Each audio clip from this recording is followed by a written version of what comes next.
Bienvenidos, bienvenidas a este webinar, el número 5 de la serie sobre lengua y literatura y metodologías activas que estamos emitiendo desde el mes de enero, desde Polygon Education en Pamplona. Y bienvenidos a todos y a todas los que están en distintos lugares de España y de América Latina también, que os habéis inscrito. Bueno, tenemos, como todos los días anteriores, 3/4 de hora, 45 minutos para conversar en este webinar titulado Convénceme sobre la competencia comunicativa en la dimensión oral, el hablar, el escuchar, el dialogar, esas tres partes, digamos, de la competencia comunicativa, ya digo, a nivel oral, con Menchu Garralón, a quien voy a saludar. Está en este momento, voy a compartir pantalla, está en Aranjuez. Aquí está Menchu.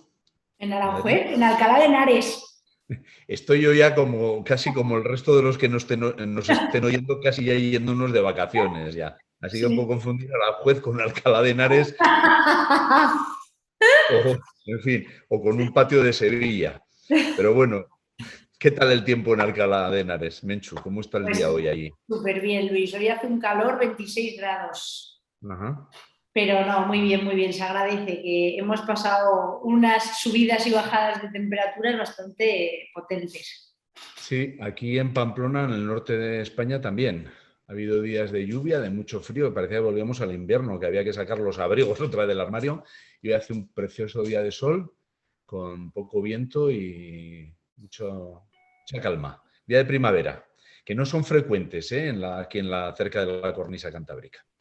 Muy bien. Bueno, pues como decía, tenemos por delante una conversación de 45 minutos sin chat. A quien le interese hacer alguna pregunta, alguna consulta, pues puede escribirnos a info@polygoneducation.com para conversar sobre la competencia comunicativa en su dimensión oral. ¿De acuerdo?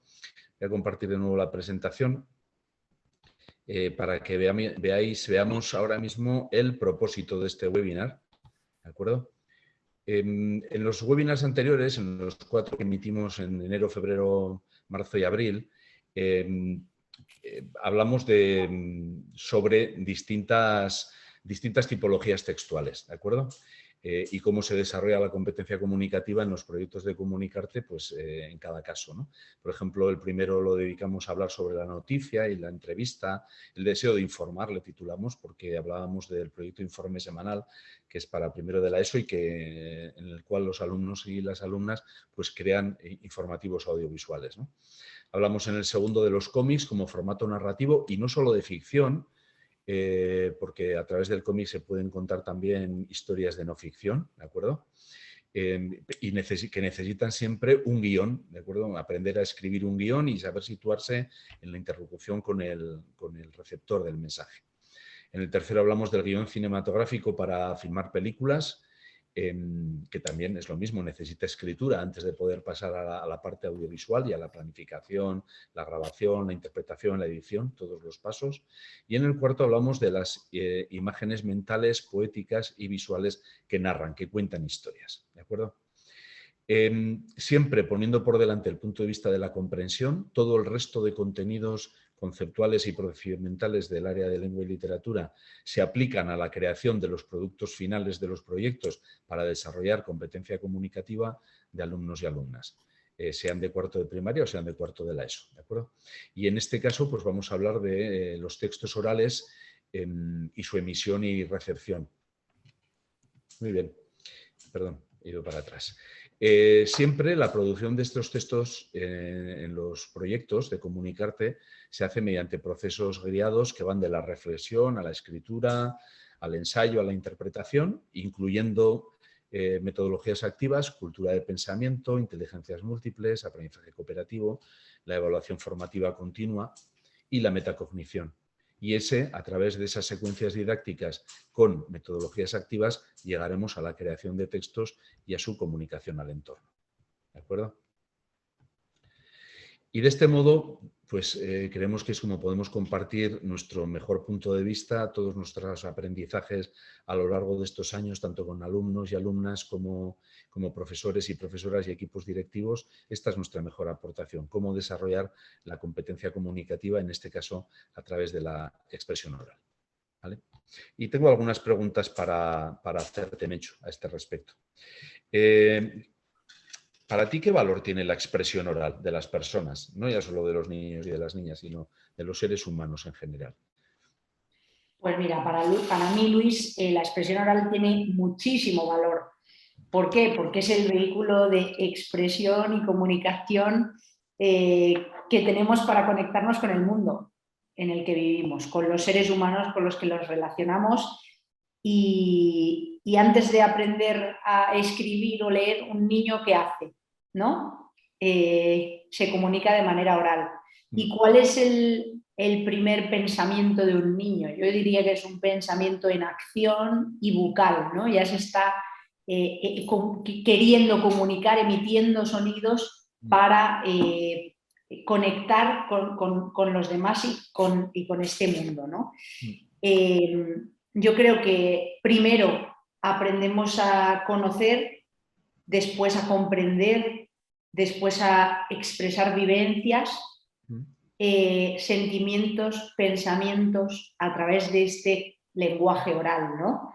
Y a la vez que vamos aprendiendo a expresarnos, vamos aprendiendo el dominio de la lengua en sus dimensiones sí, fonética, morfológica, sintáctica, semántica, ¿no? Pero no aprendemos primero la estructura de la lengua y luego nos comunicamos, sino que nos comunicamos y después comprendemos cómo está construida de manera instrumental la lengua que hablamos, ¿no? Me sonrío porque el otro día en un centro escolar le pregunté a un grupo de profesores y profesoras si un niño o una niña de 2 años, 2 años y medio, 3 años, si en su comunicación oral tiene las estructuras lingüísticas, si conjuga los verbos, si pone sujeto y predicado en las frases y tal. Y la respuesta espontánea que le salió es no. Y entonces les digo, oye, y cuando dice mamá quiero tallarines o más, cuando dice, esta es una conversación real que oí en el puerto de Gijón en una ocasión. Estaban unos padre y madre y los abuelos con una niña y le dicen, mira, mañana vamos a ir en ese barco a pasear por el mar. Dice la niña, se queda así y dice, mamá, quiero dinero.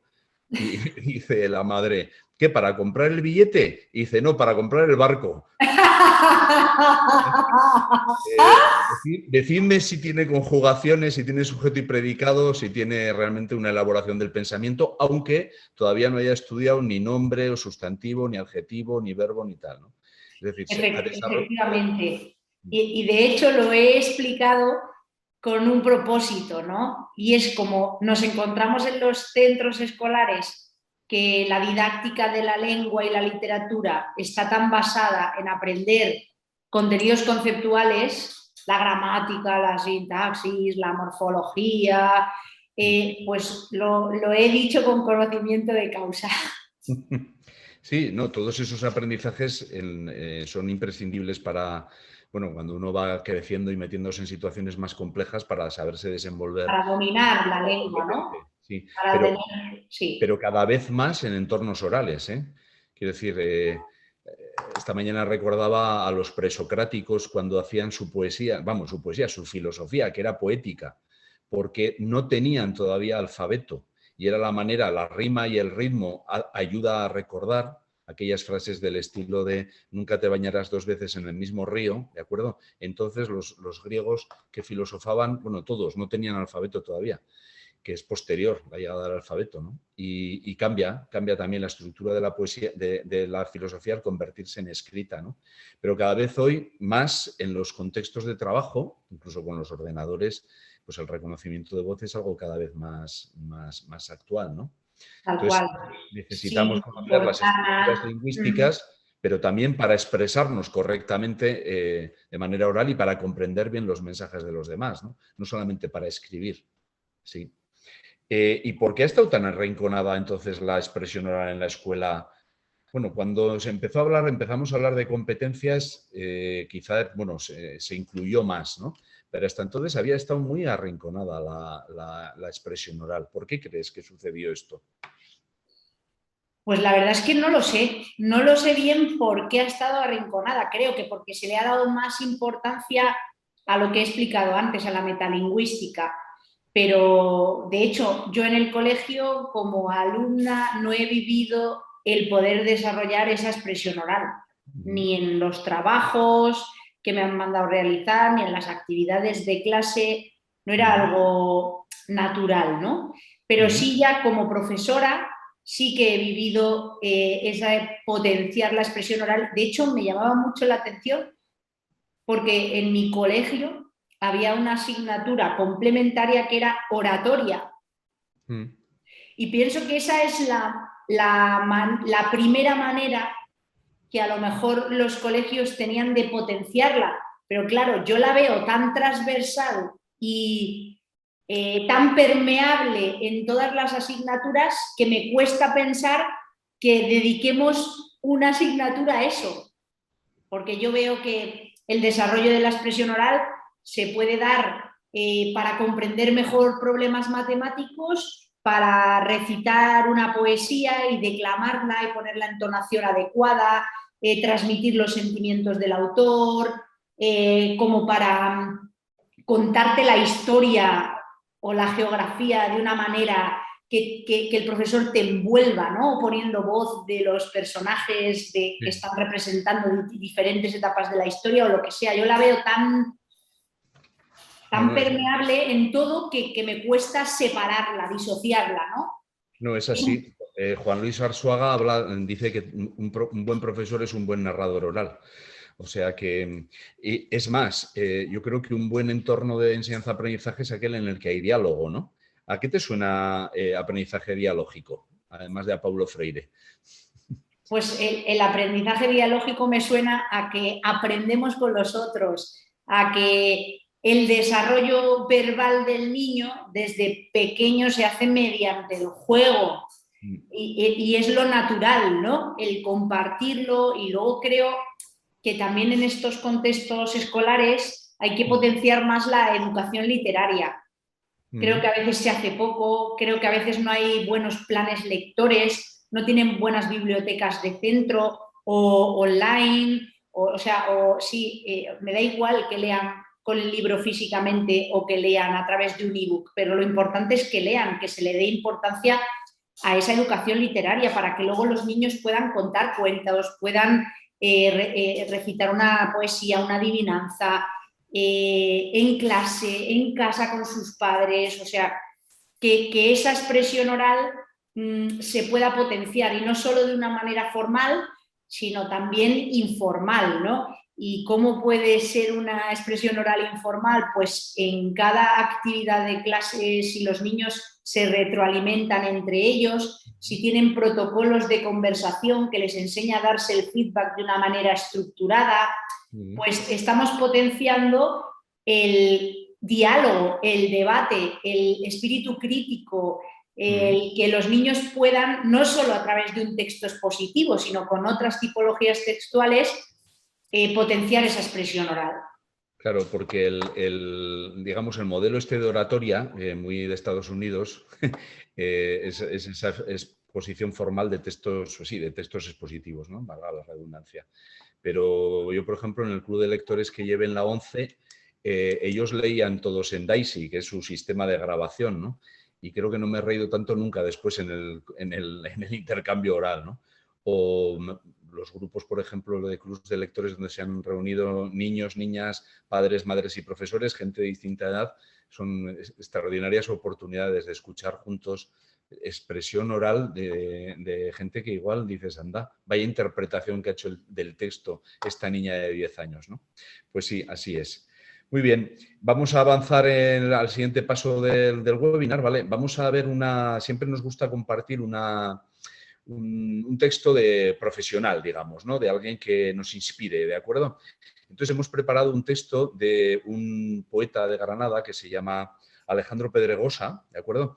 Que está publicado por la editorial Calandraca y es el libro con el que ganó recientemente el premio Ciudad de Orihuela de poesía para niños, ¿de acuerdo? Vamos a conectar con el canal de vídeos de Calandraca TV, ¿de acuerdo? Y el título del libro es Este álbum de familia. Al principio oiréis la presentación, aparecerá el autor, ¿vale? Contándonos, relatando 3 poemas. Álbum de familia del escritor granadino Alejandro Pedregosa ha sido la obra ganadora de la última edición del Premio Internacional Ciudad de Orihuela de Poesía para Niñas y Niños, certamen convocado por la Concejalía de Educación del Ayuntamiento de Orihuela y por Calandraca.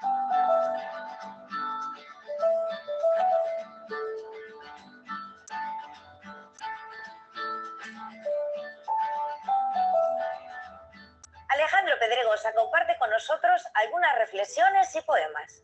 Álbum de familia es un libro de poemas, pero también quiere ser un pequeño homenaje a la inmigración.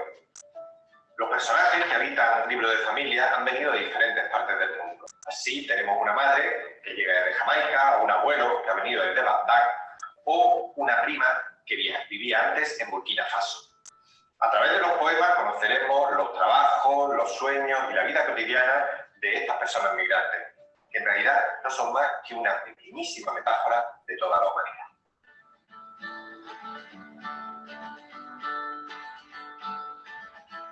La abuela viste una bata de seda con 7 dragones dormidos.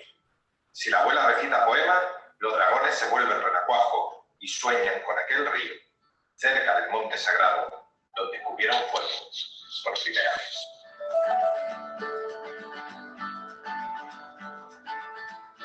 El tío ha llegado a Estambul.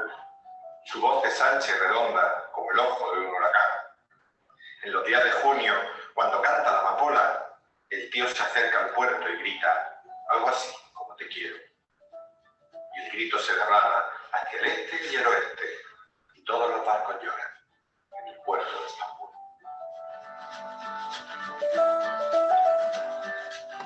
La madre trabaja en el segundo derecha, donde hay una silla de ruedas y una señora con el pelo suave y gris, como el sueño de un gorrión. Todas las mañanas, la madre limpia uno a uno los 90 años de la señora, del segundo derecha. Solo así, con los años brillantes, consigue la madre que la señora vuele un ratito alrededor del parque. Bueno, ya veis,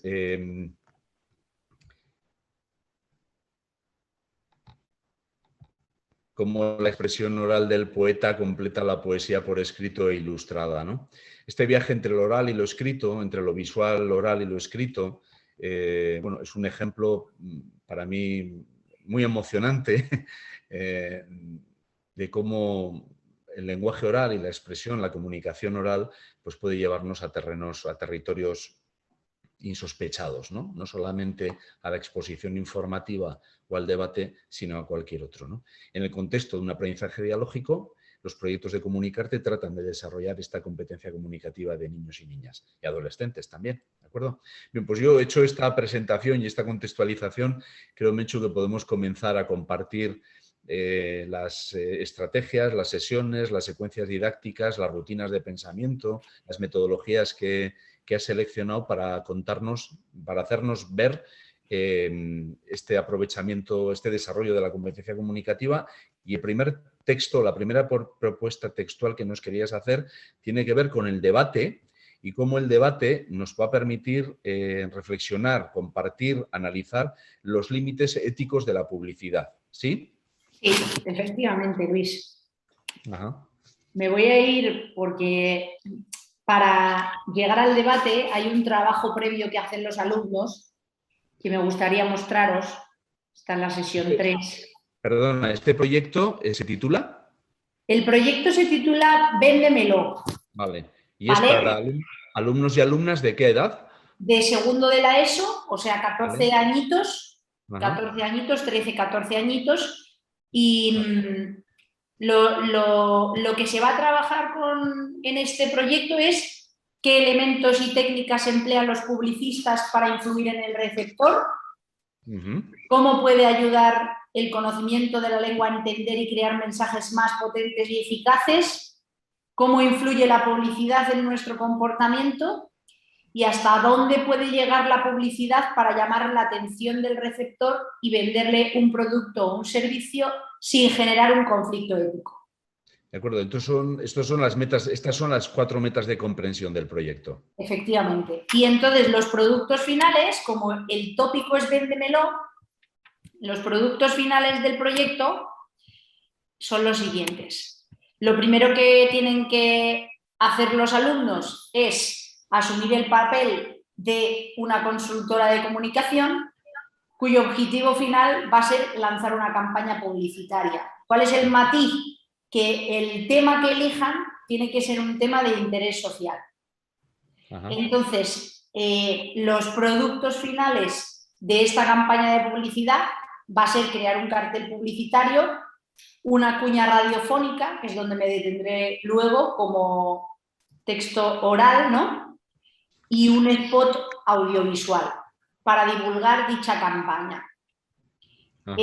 Luego, por otro lado, van a tener que hacer una exposición oral que se llama como el propio webinar, Convénceme, donde cada alumno va a escoger un objeto, cualquiera, y tratará de explicar sus ventajas, sus valores y utilidades, sean reales, imaginados, al modo en que lo hace la publicidad.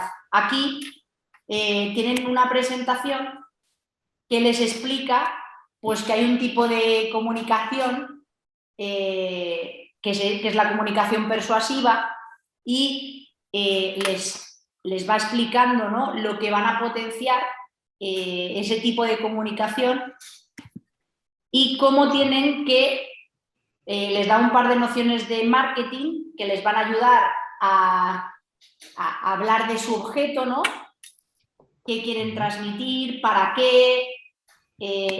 Luego les pone un ejemplo. Por ejemplo, si eliges un cepillo de dientes, ¿para qué podría servir este cepillo? Hace una lluvia de ideas. Ya les está saliendo de la caja, ¿no? No es uso el cepillo de dientes para lavarme los dientes, sino además, ¿qué posibles usos puede tener, ¿no? Pues para limpiar el móvil por abajo, porque donde enchufamos el móvil va cogiendo suciedad y a veces no carga el cargador porque está sucio y con el cepillo de dientes lo puedo limpiar, ¿no? O sea que lo que importa en el registro de la persuasión no es informar, no es contar la realidad, sino que es vender. Me parece importantísimo cuando salió el otro día la noticia de PISA de que el 40 y tantos % de los chicos y chicas españoles de 13, 14 años tenían dificultades para distinguir una noticia de una trola, vamos, de un fake news. Un bulo. ¿No? Sí, efectivamente. Qué fuerte. O lo de los clickbaits, ¿no? Que te ponen un titular, Finlandia es el mejor sistema educativo del mundo, y como te quedas en el titular no entras a ver por qué te están diciendo tal o cual mensaje, pues tienes una información sesgada de la realidad. No has sido capaz de contrastar este titular con este otro para llegar a tus propias conclusiones y darte cuenta, pues eso, de que es una fake news o que no lo es o lo que sea, ¿no?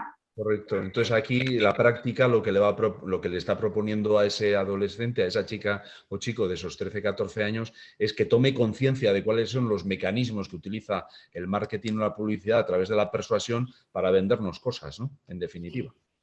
Y le da siempre una estructura a todo el proceso que implica que el alumno tenga que crear, ¿no?, esa exposición oral. Y luego siempre tiene, en este caso, por la rúbrica de la exposición oral.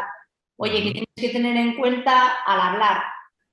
Pues habla despacio, con claridad, el volumen, tienes que tener un dominio del tiempo, ¿no? Por ejemplo, tú haces una defensa de un TFM de la universidad y siempre tienes un tiempo, te dicen que puedes usar un número de diapositivas, etcétera, ¿no? Hay gente que eso lo llena de letras, ¿no? Y hay gente que con una frase va hilando todo el discurso y se va ciñendo a los tiempos, ¿no? Ahí está conectando más con el interlocutor, sabe qué mensajes tiene que transmitir para que le pongan buena nota, ¿no? Porque tiene un dominio y un conocimiento sobre el tema que las diapositivas son un apoyo básicamente que le da estructura, pero la persona tiene tal conocimiento de ese tema que no le hace falta ni esa presentación, ¿no? Pero el dominio es un dominio competencial del uso de los recursos expresivos, en ese caso orales, ¿no?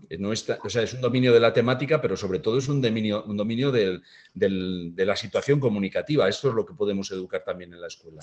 Claramente, por eso le decimos en la rúbrica que tengamos en cuenta el habla, luego el vocabulario preciso, adecuado a la audiencia. No es lo mismo hablar a un tribunal que hablar a los niños de primero de primaria de los cuentos que hemos realizado en sexto de primaria, ¿no? De hecho, ya cambiaría toda la elaboración de un cuento si yo sé que el receptor va a ser un niño de primero de primaria, ¿no? Porque me tengo que adecuar en vocabulario, en lenguaje, o sea, todo, ¿no? Correcto. Luego la comunicación no verbal, por supuesto, tan importante y que nos corrigen bien poco en este sentido, ¿no? Te mandan a hacer una exposición oral y búscate la vida. No, perdona, búscate la vida, no, ¿qué tengo que tener en cuenta? Pues que no puedo estar con las manos en los bolsillos, ¿no? Hace poco vi una clase de segundo de la ESO y justo no habían trabajado la expresión oral en primaria, ¿no? Y en los cursos habían empezado a trabajarla en secundaria. Entonces, claro, se les veía una pobreza en cuanto a la comunicación no verbal porque todo el rato moviéndose, las manos en los bolsillos, no te miraban, ponían la cartulina que estaban exponiendo, la apoyaban en la pizarra y para hablar al público miraban a la cartulina porque necesitaban leer lo que ahí ponía. Pues claro, esos recursos expresivos, como dices tú, pues eran nulos, ¿no? Ya. Pero si se potencia desde pequeñitos, pues es que es alucinante. O sea, los niños te sorprenden tanto y dominan más las herramientas que nosotros, porque son mucho más naturales. Nosotros como que ya tenemos esquemas preconfigurados y con los niños es muy fácil moldearles, ¿no? Y sacarles de la caja. Por eso el cepillo de dientes seguro que tendrá unos usos que no nos imaginamos, ¿no? Y nos lo venden mejor que el que fabrica los cepillos de dientes. De escoba. El cepillo de dientes servirá de escoba. Muy bien. Entonces, estos son los productos finales del proyecto y querías hablar que no me he ido, por las ramas. De la secuencia didáctica que lleva al debate como una tipología textual en la que, bueno, pues tendrán que... A ver, cuéntanos cuál es esa secuencia didáctica, por favor.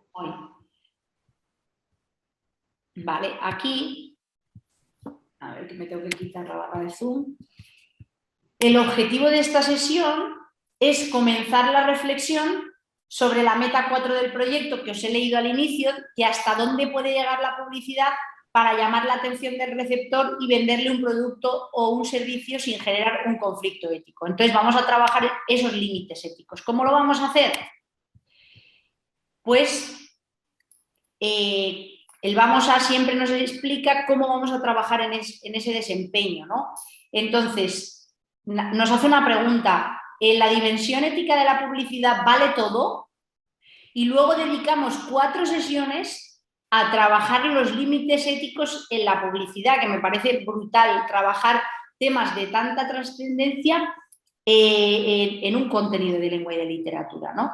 Que van a culminar con la escritura de un texto de opinión personal. Entonces, lo primero que se les pregunta a través de una rutina de pensamiento es, antes de investigar y profundizar en el tema, plantéate tú, ¿no?, hasta dónde puede llegar la publicidad para llamar la atención del receptor y venderle ese producto o servicio sin generar un conflicto ético.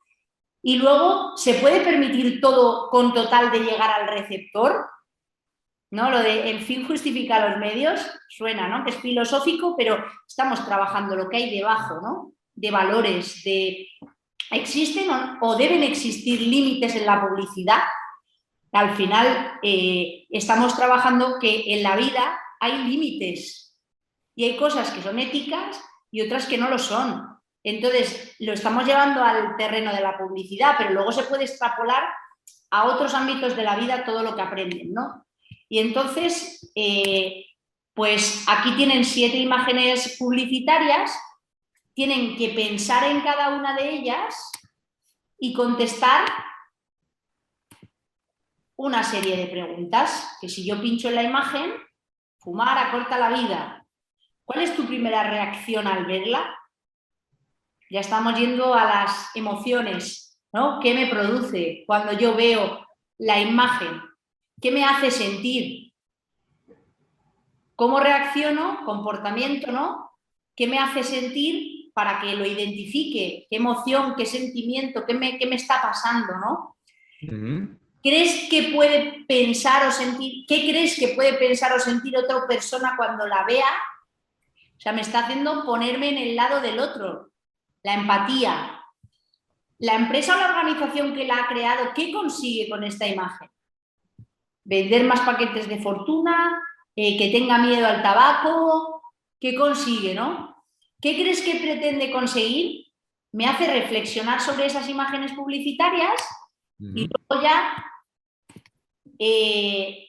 tengo que argumentar, y para argumentar necesito investigar.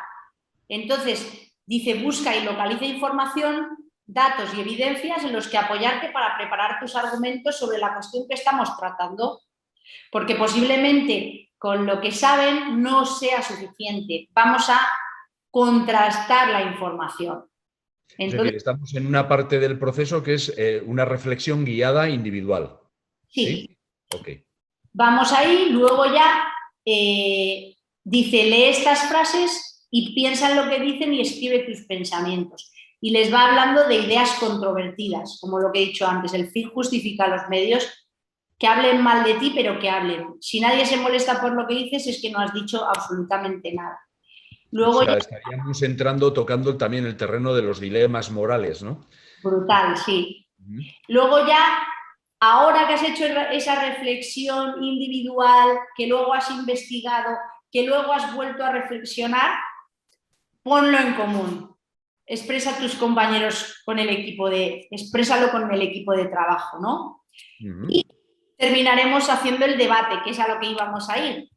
Pero me queda un paso, que es el resumen de la rutina. Ahora veo, al finalizar el proceso de investigación, de reflexión, de puesta en común en el grupo clase, y vale todo con total de llegar al receptor, si existen o deben existir límites éticos en la publicidad. La pregunta que me ha lanzado al inicio del proceso, ¿no? O sea, va recogiendo, la aplicación va recogiendo todo lo que yo he respondido en los distintos pasos, ¿no? En los sucesivos. El niño pueda ver su evolución en el pensamiento y cómo en la expresión oral, en la puesta en común con los otros, reconstruimos y reconfiguramos nuestro pensamiento, porque tenemos más datos, porque cambiamos de postura, fruto de todo ese proceso, ¿no?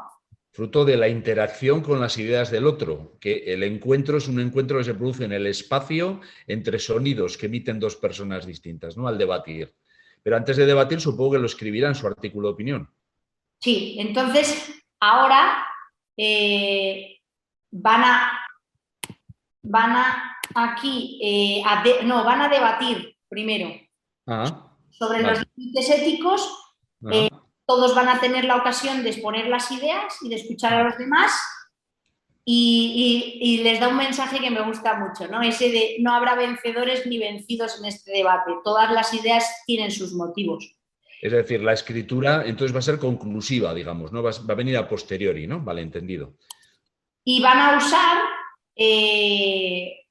una estructura, o sea, el debate tiene una estructura, les dice cómo se configuran los equipos, les dice que se mezclen para fomentar la diversidad y las interacciones, dice qué roles van a asumir, propios de un debate, ¿no? Pues hay ponentes, hay moderadores, hay un controlador del tiempo, un sintetizador para que plasmen las ideas, un evaluador para que valore las intervenciones. O sea que no es un debate que se queda ahí, sino que es un debate que se registra y además se valora. Se evalúa, sí, se valora y se evalúa, porque la valoración continua en el marco de enseñanza para la comprensión es esa evaluación formativa.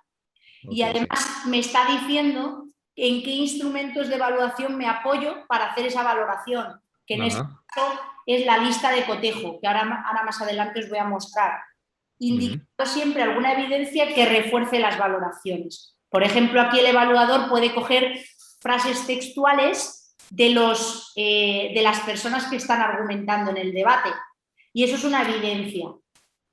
Entonces, normalmente las entrecomilla y luego, para poder valorarle, pues le devuelve esas frases que ha registrado y que ha evaluado numéricamente con la lista de cotejo. Así, el niño siempre tiene una evaluación objetiva. No le está haciendo un examen y en cambio está haciendo una evaluación súper objetiva, porque la evaluación siempre se tiene que apoyar en evidencias. Lo único que creo que los profes no están acostumbrados a registrar esa información. Vale, este icono que tienes aquí abajo es la lista de cotejo, ¿no? Ese moradito que está ahí abajo, ¿no? Sí. Ajá.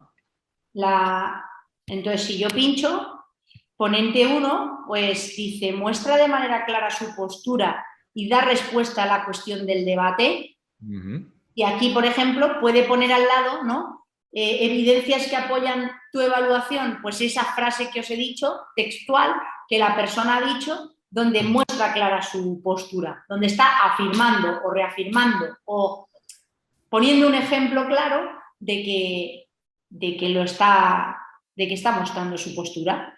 Luego muestra respeto por sus oponentes y sus ideas. En la manera de dirigirse se va a ver si está respetando o está imponiendo o está criticando de manera destructiva. Pues todo eso, como he dicho, con esas frases textuales se va apoyando, ¿no? Aporta datos concretos y argumentos que apoyan sus ideas. Eso ya iría más centrado con el tema que están trabajando, ¿no? Que son los límites éticos y la publicidad. Luego, se nota que han realizado una investigación previa sobre el tema. Se va a ver en esos datos que aportan. Y además, cuando han realizado una investigación, te suelen citar las fuentes que han usado para apoyar sus argumentos, que eso te da confianza y se nota que dominas el tema, ¿no?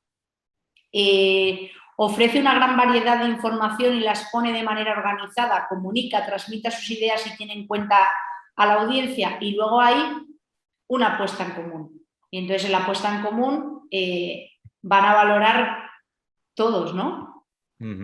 Luego me he saltado bastante parte del proceso, pero para hacer ese debate, primero aquí se habrían registrado de la sesión anterior esas ideas y argumentos, que lo habéis visto en el resumen de la rutina de pensamiento, para que ya lo tengan, o sea, cuando estamos trabajando una secuencia didáctica, lo que hace la aplicación es rescatar la información para que el alumno al día siguiente, cuando tiene que seguir profundizando sobre ese tema, tenga los datos recabados en la aplicación. Luego aquí va a tener que poner el nombre del ponente, escribir las ideas expuestas por los otros ponentes con las que esté de acuerdo para expresar luego su conformidad, y otras con los que estén en desacuerdo para rebatirlas, ¿no? Y se va haciendo... O sea, que digamos que tenemos un evaluador externo, ¿no?, que va rellenando la pauta de la lista de cotejo, y luego también el reflejo de lo que cada uno de los y de las intervinientes en el debate está de acuerdo o en desacuerdo del resto de los ponentes con quienes ha compartido, ¿no? Efectivamente. Así también cada uno va creando su criterio propio, ¿no? Luego... aquí están las notas del moderador. También vas viendo que por eso hemos puesto unos roles en el debate. Entonces, notas del ponente, notas del moderador. Vale. Notas del sintetizador. Ok. Y vale. Notas del controlador del tiempo. Vale. Luego ya tendrían aquí la lista de cotejo que ya he mostrado, luego harían una evaluación del equipo porque han estado trabajando en equipo en un debate. evidentemente, y entonces es muy importante qué habilidades han trabajado, cómo se ve el lenguaje no verbal, cómo se oye el lenguaje verbal y puntuaciones, las sesiones en las que han tenido que trabajar en equipo, que son todas estas, desde la sesión 2 a la 8, y las habilidades, bueno, es que se elige al principio del proyecto los tipos de habilidades que van a desarrollar, habilidades sociales, habilidades de formación, etc. Eso es más cooperativo, que no me voy a detener ahora mismo. Y luego acabarían con una rutina de pensamiento que se llama palabras clave, ¿no? ¿Qué palabras clave, en tu opinión, sintetizan lo tratado en el debate y reflejan todos los argumentos planteados? La rutina de pensamiento se utiliza como cierre de la sesión para saber qué se lleva el chaval de una manera sintética. Hay rutinas de pensamiento que sirven para organizar y sintetizar las ideas. Esta es para sintetizarlas. Y en la siguiente sesión, entonces, es cuando viene la escritura del artículo de opinión. Creo que sí. Negro sobre blanco, sí, claro. Ya está. Aquí escriben los textos argumentativos que sintetizan y expresan las posturas personales ante la cuestión que están trabajando, que son los límites éticos de la publicidad. Vale. O sea que hemos tenido un proceso de reflexión guiada, una investigación, una puesta en común en equipo, después el debate bien estructurado, ¿sí? Con evaluación, con notas, con síntesis, y después finalmente pasamos a la parte escrita, ¿no? Hemos pasado de la parte escrita a la oral y volvemos a la escritura. Bien, es un proceso que creo que está claro, ¿no? Después ese texto argumentativo que escribe cada uno, creo que se aprovecha en unas sesiones más adelante para la toma de decisión del equipo sobre cuál es el tema, ¿no? De la campaña de publicidad que van a hacer, ¿no? Sí, efectivamente. El tema lo van a elegir en la sesión 21. Queríamos también parte de la sesión 20 porque quiero mostraros una cosa, a ver si la encuentro, sesión 20, y es que quiero mostraros cómo se trabajan también contenidos conceptuales, ¿vale? En este caso, comprender el concepto de paronimia, ¿no? Entonces, de hecho, mirad el tópico de la sesión, buenos masajes, malajes, mensajes, ¿no? Y entonces aquí conocen una nueva forma de usar el lenguaje que pueden emplear en los mensajes publicitarios. La investigan y la representan y luego tienen ejemplos que les guía y se ve muy bien, ¿no? ¿Cuánto te ha costado la terapia para dejar de pensar en comida a todas horas? 500 euros. Me he comprado unos calcetines de comprensión fuerte y ahora lo entiendo todo mucho mejor, ¿no? La leyenda cuenta que es posible que entre estas montañas viva el Yeti, man que pierda, ¿no?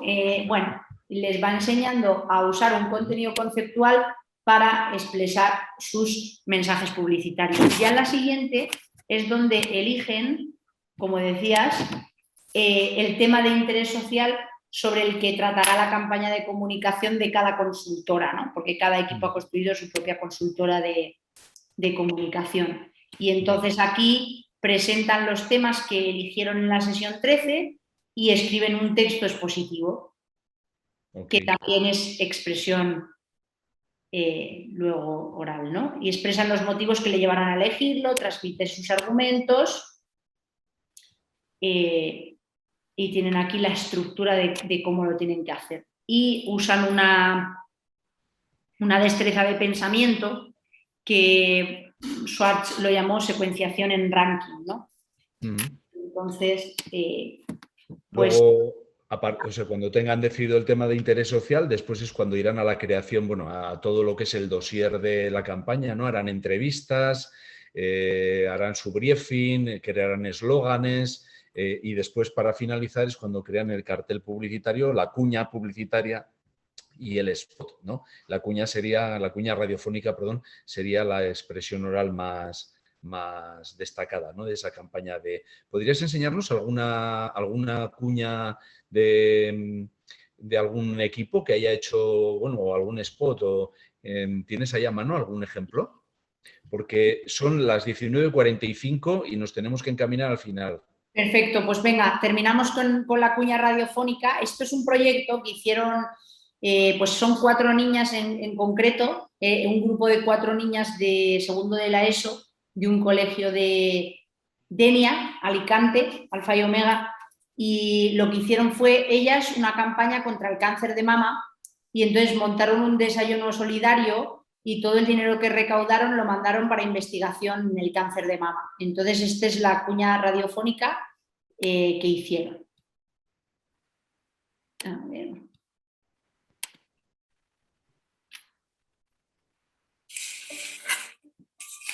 Tic, tac, tic, tac. Lo siento, tienes cáncer de mama. En el mundo, cada 21 segundos una mujer escucha esto. Cada 74 segundos otra mujer fallece.